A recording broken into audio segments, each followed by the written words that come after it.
one. You have up here. You're going to get this back in a few minutes and you can make changes, but we need to take this one.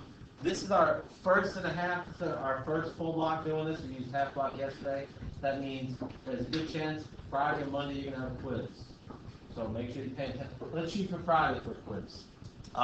The initial condition for this one. Where does this person, how many teeth does this person start with? 21. It starts with 21, that's right. Wait, why did you skip the first one? I did.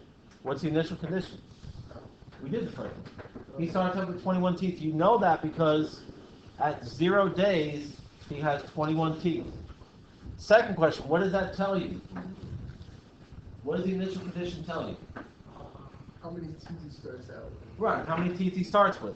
He starts with 21. It doesn't tell us how many teeth he loses. It tells us what he starts with. Like with that Nelson problem, how much money did Nelson start with?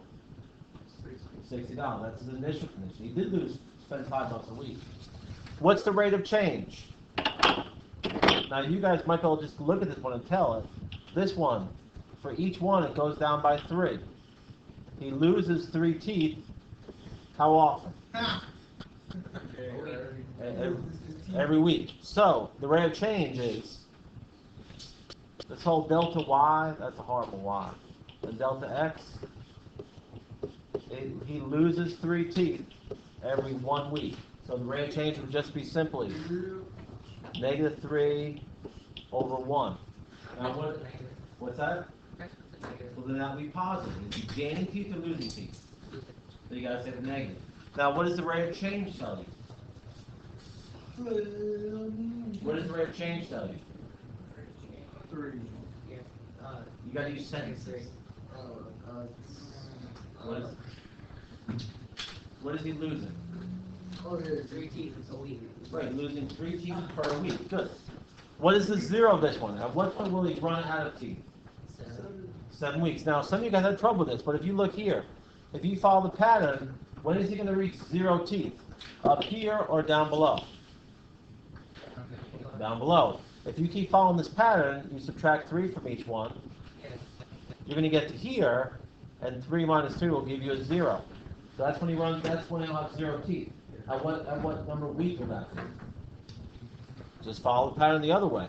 Add 1, and this will be at 7 weeks. That's the 0.